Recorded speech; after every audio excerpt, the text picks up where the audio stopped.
सतयुग, त्रेता युग, द्वापर युग और कलयुग। और चारों की आयु अलग अलग है। कलयुग की आयु है 4,32,000 वर्ष की। 4,32,000 और प्लस कर दो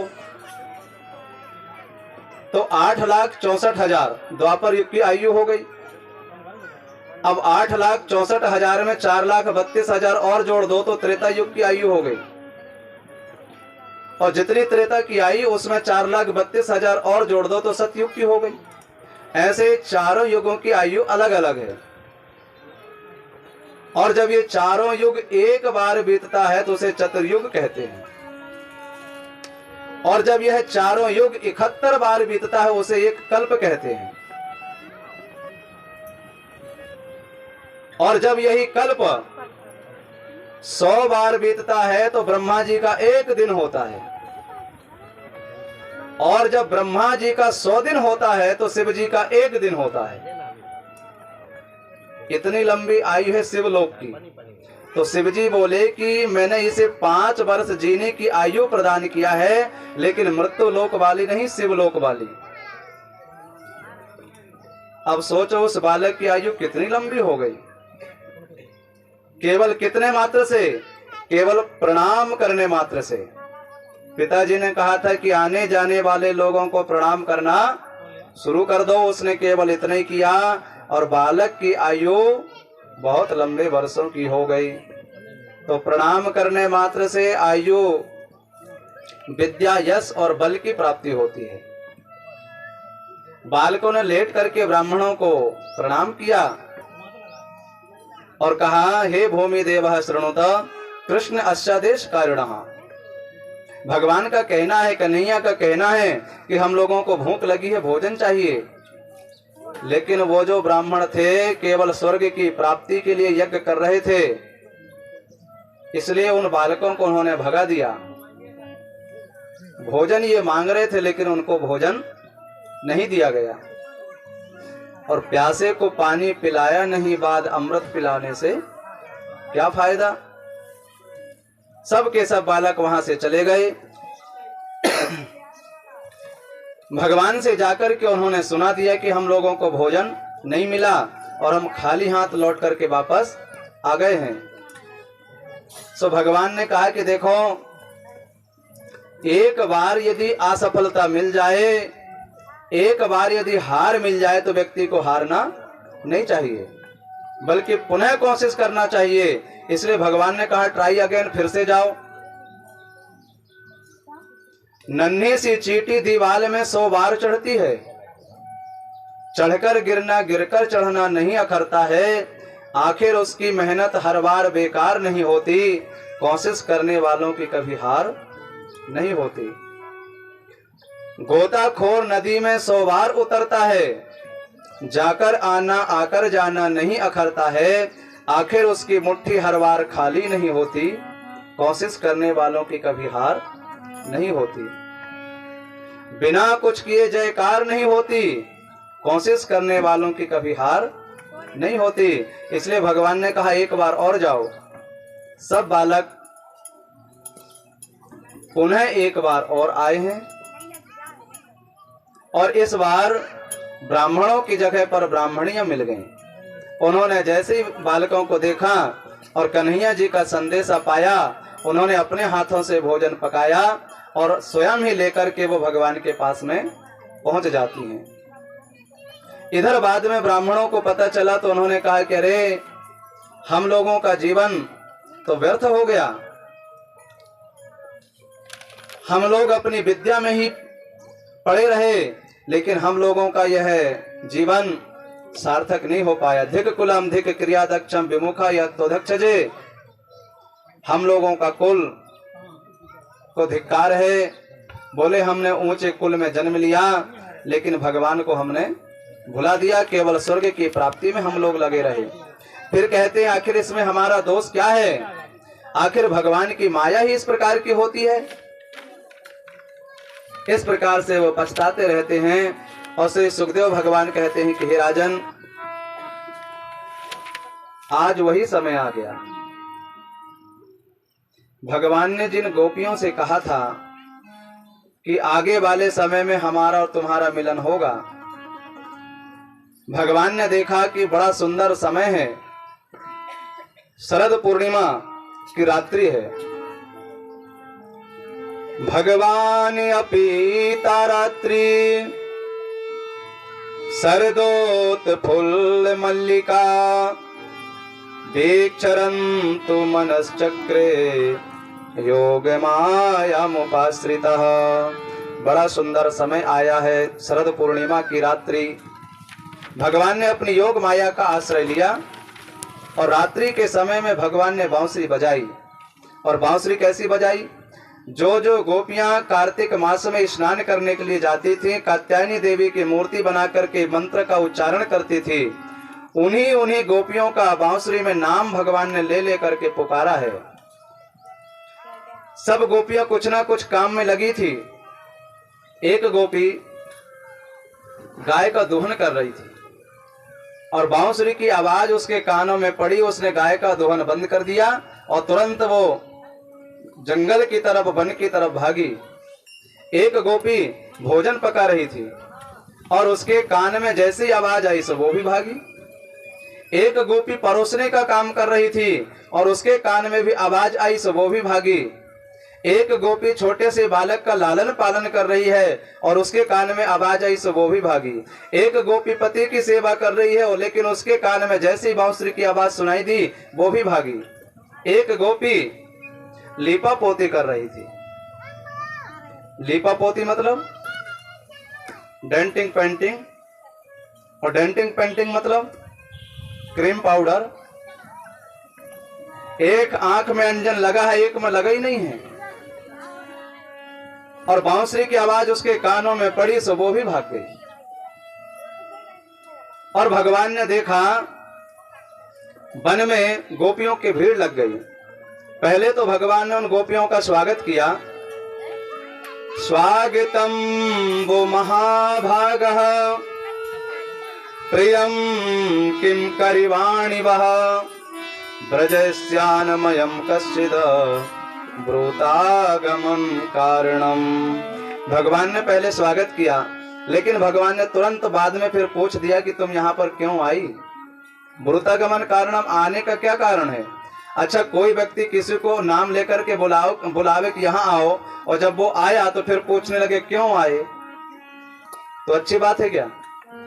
स्वयं भगवान ने नाम ले लेकर के बुलाए हैं और अब भगवान ही पूछ रहे हैं तुम यहाँ क्यों आ गई। सो भगवान बोले अच्छा, लगता है कि घर में कुछ खटपट हो गया है। अरे कहा, लेकिन ये तो सब होता ही रहता है, खटपट भी हो जाए तो तुम लोगों को यहाँ पर नहीं आना चाहिए था। कहा तुम्हें मालूम नहीं है, वो चाहे कैसे भी हो, दोषीलो दुर्भगो वृद्धो जड़ो रोग धनो पीवा। जड़ हो, रोगी हो, दुर्भागी हो, कैसा भी हो वे,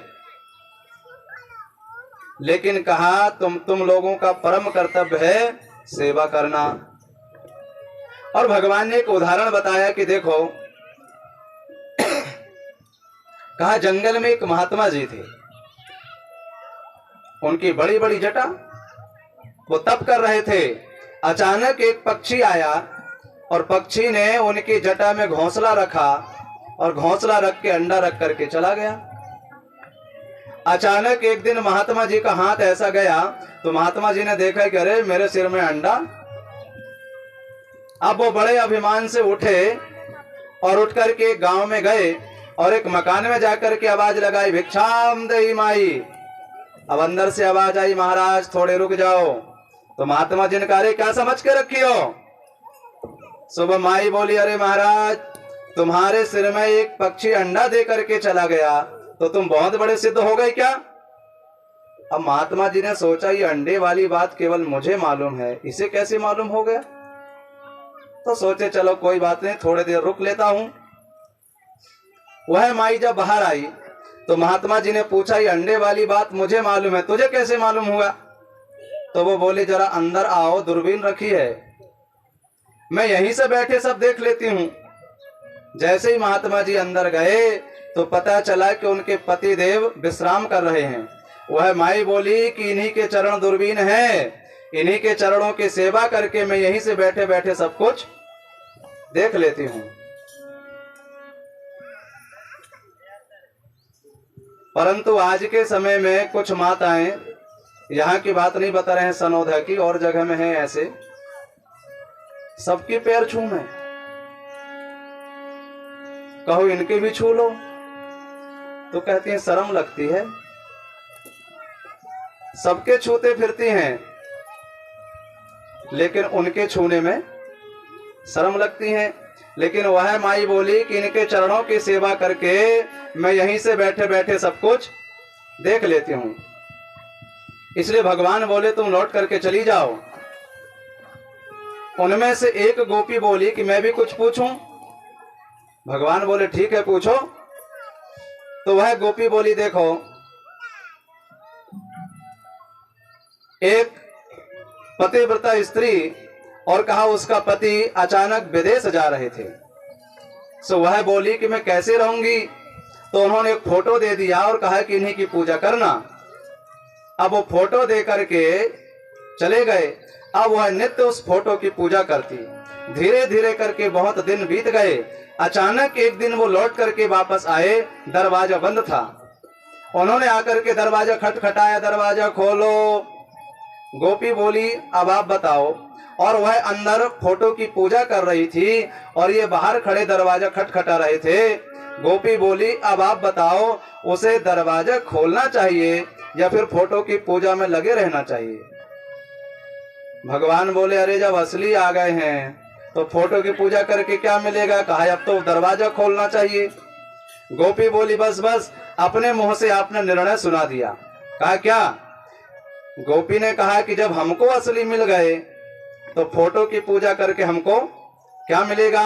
मीराबाई भी यही कहती थी, ऐसे पति को बरे जो जन्मे और मर जाए, ऐसे पति को मैं बरूं मेरी चूड़ी अमर हो जाए। गोपियों ने कहा जब हमको असली मिल गए तो अब नकली की पूजा से हमको क्या मिलेगा। भगवान समझ गए अब मैं चाहे कुछ भी कहूं ये जानने को तैयार नहीं होंगी। इसलिए भगवान ने भी कह दिया कि मैं तो तुम्हारी परीक्षा कर रहा था, जाने को मैं थोड़ी कह रहा था। तुम सब कर में लीन परीक्षा, करहूं बिहार हो ही जस इच्छा। तुम सब कर में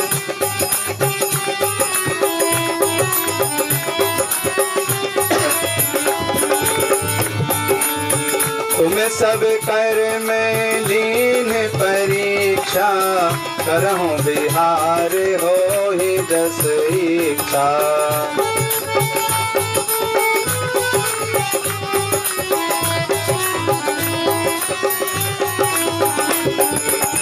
करहूं बिहार हो ही जस इच्छा, करहूं बिहार हो ही जस इच्छा। और भगवान ने उन गोपियों के बीच में रास प्रारंभ कर दिया। लाल लटकंता यौवन बनता, खेलत रास अनंता, यमुना तीर भीर जुबतिन की मध्य राधिका कंता। भगवान ने गोपियों के बीच में रास प्रारंभ किया। और आश्चर्य की बात क्या है कि जितनी गोपियां हैं उतने भगवान बन गए हैं। जितनी गोपियां हैं उतने भगवान हैं। और भी आश्चर्य की बात, प्रत्येक गोपियों को केवल यह दिख रहा है कि मेरे पास में है और किसी के पास में नहीं है। तो धीरे धीरे करके सभी गोपियों को अभिमान हो गया कि जरूर मुझ में कुछ खास है, तभी तो मेरे पास है। और जैसे ही गोपियों को अभिमान हुआ है, गोपियों के बीच में से भगवान अंतर्ध्यान हो गए। केवल एक गोपी को भगवान साथ में लेकर के गए। अब वो गोपी कौन है भागवत जी में तो नहीं बताया गया, लेकिन गर्ग संगीता में गर्गाचार्य जी महाराज कहते हैं कि वो और कोई नहीं है, साक्षात राधा रानी है। सब गोपियां ढूंढ रही हैं केवल राधिका जी को लेकर के भगवान गए हैं, लेकिन चलते चलते राधिका जी थक गई और राधिका जी बोली कि मैं तो अब चल नहीं पाऊंगी। तो भगवान बोले एक काम करो, हमारे कंधे में बैठ जाओ। और जैसे ही वो बैठने को तैयार भई, भगवान वहां से भी अंतर्ध्यान हो गए। आगे चलते चलते गोपियों को राधा रानी मिल गई और राधा रानी को संग में लेकर के भगवान को गोपियां ढूंढ रही हैं। पेड़ पौधों से पूछ रही है। तुलसी का वृक्ष दिखाई दिया, तुलसी के वृक्ष से पूछा तूने कन्हैया को देखा है क्या? थोड़ी सी हवा चली और तुलसी का वृक्ष हिल गया। गोपियां कह रही देखो कैसे सिर हिला रही है, कह रही है मैं नहीं बताऊंगी। अरे क्यों बताने चली, सौ तो जो ठहरी। पेड़ पौधों से, पशु पक्षियों से गोपियां पूछती हैं और गोपियां लीला अनुकरण करने लगी। लीला अनुकरण मतलब जैसे जैसे लीला भगवान ने की है वैसे ही लीला गोपियां करने लगी। सोचा कि लीला करने में कोई गलती होगी और जब गलती होगी तो भगवान स्वयं बताने आएंगे, करे वो लीला मैंने ऐसे किया था, ऐसे थोड़ी किया था। जैसे कोई व्यक्ति बढ़िया गाता हो, उससे कहो अरे जरा सुनाओ, तो वो नहीं सुनाएगा। लेकिन जो कुछ भी वो गाता है उसी के सामने हम लोग गाने लगे तो अपने आप सुनाएगा। अरे ऐसे थोड़ी गाया जाता है, वो तो ऐसे गाया जाता है, अपने आप सुना देगा। इसलिए जैसे जैसे लीला भगवान ने की थी वैसे लीला गोपियां करने लगी। एक गोपी कृष्ण बन गई, एक गोपी पूतना बन गई। पूतना बनी गोपी जमीन में लेट जाती है, सब कहते हैं पूतना मर गई, पूतना मर गई, लेकिन भगवान नहीं आए। एक गोपी कृष्ण बन गई, एक गोपी यशोदा बन गई, बहुत लीला भई, लेकिन भगवान नहीं आए। बहुत समय बीत गया, जब भगवान नहीं आए सब की सब गोपियां रमण रेती के किनारे पर पहुंची हैं और रमण रेती के किनारे में पहुंच करके एक स्वर में सबने भगवान को पुकारा, जयति तेधिकम जन्मना ब्रज श्रेयत इंदिरा सस्वदात्र हि दयित दृश्यता दीक्षुताविका स्वैधृतास्तव स्वां विचिम्बते सारे दुदासे साधु जात साथ सरसी जोदर श्री मुसाद्रसा सूरत नाथ ते सुल्कदासिका भरत विघ्न तो नेह किम बधः। एक स्वर में एक साथ गोपियों ने रमण रेती के किनारे पर भगवान को पुकारा। उसी समय पीतंबरधारी भगवान का पीतंबर कहाँ गिर गया उनको पता नहीं चला और गोपियों के बीच में भगवान प्रकट हो जाते हैं। जब माताएं गाती हैं, माताएं जब गाती हैं तो स्वर में ही गाती हैं, और जब माताएं रोती भी हैं तो स्वर में ही रोती हैं। जब 4, 6, 10 माताएं इकट्ठी होकर के रोएंगी तो सबकी ताल एक ही रहेगी, सब एक स्वर में एक ताल में रोएंगी। यहाँ पर गोपियों ने भी एक साथ एक स्वर में मिलकर के रो रो करके भगवान को पुकारा तो भगवान गोपियों के बीच में प्रकट हो जाते हैं। और पुनः गोपियों के बीच में भगवान ने महारास प्रारंभ कर दिया। और परीक्षित जी महाराज ने पूछा कि भगवान यहाँ पर भगवान का अवतार होता है धर्म की रक्षा के लिए, लेकिन कहा जिस प्रकार की लीला भगवान कर रहे हैं इससे तो लगता नहीं है कि धर्म की रक्षा होगी। सो का सा कथम धर्म सेतु नाम भक्ता कर्ता भी रक्षिता। भगवान इस प्रकार की लीला क्यों करते हैं? क्योंकि जिस रास्ते पर बड़े लोग चलते हैं उसी रास्ते पर छोटे चला करते हैं। और जब भगवान ने ऐसी लीला की है तो दुनिया वाले भी कहेंगे भगवान ने की है तो फिर हम क्यों नहीं कर सकते। सुखदेव जी महाराज कहते हैं, हे राजन, धर्म वृत्ति क्रमो दृष्ट ईश्वर नाम च सासम तेजी असामना दोषाए बन्हे सर्वभुजो यथा। कहा जो व्यक्ति सामर्थ्यवान होता है उसे किसी प्रकार का कोई दोष नहीं होता। जैसे भगवान सूर्य की रोशनी अच्छे में भी पड़ रही है बुरे में भी पड़ रही है, अब कोई भगवान सूर्य को दोष लगाता है क्या कि इनकी रोशनी बुरे में पड़ती है? अग्नि में चाहे अच्छा जले चाहे बुरा जले, कोई अग्नि को दोष लगाता है क्या? गंगा में अच्छा भी बहता है और गंगा में बुरा भी बहता है। वहीं पर मुर्दा जलता है और लोग वहीं पर हर हर गंगे करके स्नान करते हैं। गंगा में कोई दोष है क्या? कोई दोष नहीं। ठीक इसी प्रकार भगवान तो सामर्थ्यवान है। अब मान लीजिए कोई लोग कहते हैं कि भगवान कृष्ण भगवान नहीं है, तो चलो मान लो वो भगवान नहीं है। तो जिस समय भगवान ने रास की लीला किया है, भगवान की आयु 10 वर्ष की भी नहीं हुई है और उन्होंने रास लीला किया है। आज इस कली काल में भी जबकि पाश्चात्य संस्कृति हमारे देश में आ रही है, तब भी 8-10 वर्ष के बालकों में विषय वासना नहीं होती। और वह युग तो द्वापर युग था। 7-8 वर्ष के बालक तो ऐसे ही घूमा करते थे। और जब इतनी उम्र में भगवान ने रास लीला किया है तो उनमें किसी प्रकार का कोई दोष नहीं है।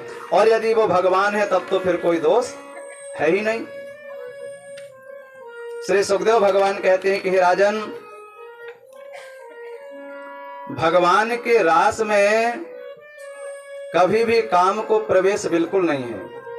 एक बार की बात है, कामदेव भगवान कृष्ण के पास में आए और कामदेव ने आकर के कहा कि मैं आपसे युद्ध करना चाहता हूं।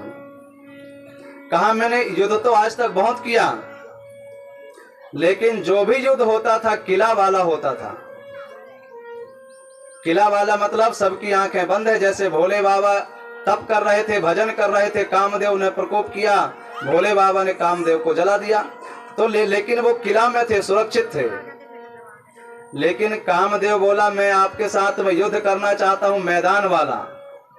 आप 1000 गोपियों के बीच में रहो और मैं आकर के प्रकोप करूं और आप में विषय वासना ना होवे, काम का प्रकोप ना होवे, तब तो मैं आपको मानूंगा। भगवान बोले चल ठीक है, मैदान वाला युद्ध करके देख ले। 1000 गोपियों के बीच में भगवान रास लीला कर रहे थे। कामदेव आया, लेकिन काम को वहां पर प्रवेश बिल्कुल नहीं मिला। काम तुरंत उल्टा लटक गया। एक बार की बात है, जिस समय रास हो रहा था, भगवान एक रात्रि में कुछ विलंब से पहुंचे। गोपियों ने पूछा आप कहां चले गए थे? भगवान बोले मैं अपने गुरुजी से मिलने को गया था, इसलिए लौटने में कुछ वक्त लग गया। गोपियों ने विचार किया ये इतने श्रेष्ठ हैं तो इनके गुरु पता नहीं कितने श्रेष्ठ होंगे। गोपियों ने पूछा कहाँ रहते हैं? तो भगवान ने बताया कि जमुना जी के उस पार में रहते हैं। गोपियों ने विचार किया अरे उनसे तो मिलना जरूर चाहिए। बढ़िया सुंदर सुंदर सामग्री बनाई और जमुना जी के उस पार वो मिलने के लिए जा रही थी। लेकिन गोपियों ने क्या देखा, जमुना जी तो रास्ता नहीं दे रही है। गोपियां लौट करके आई, भगवान से पूछा कि हम उस पार कैसे जाएं? भगवान ने गोपियों से कहा कि अभी तुम जाकर के जमुना जी से कहो कि यदि भगवान कृष्ण परम योगी हैं तो हे जमुना जी हमें रास्ता दे दो। गोपियों ने जाकर के कहा, जमुना जी ने रास्ता दे दिया।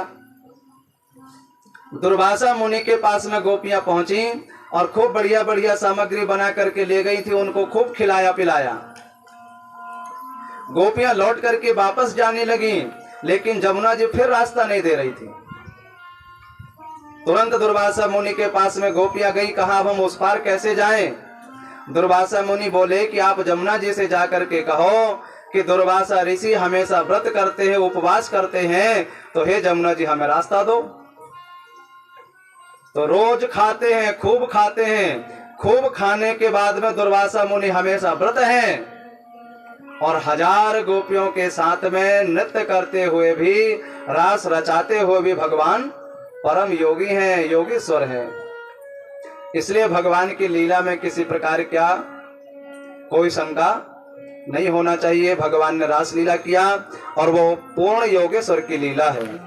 श्री सुखदेव भगवान कहते हैं, राजन एक समय कंस ने देखा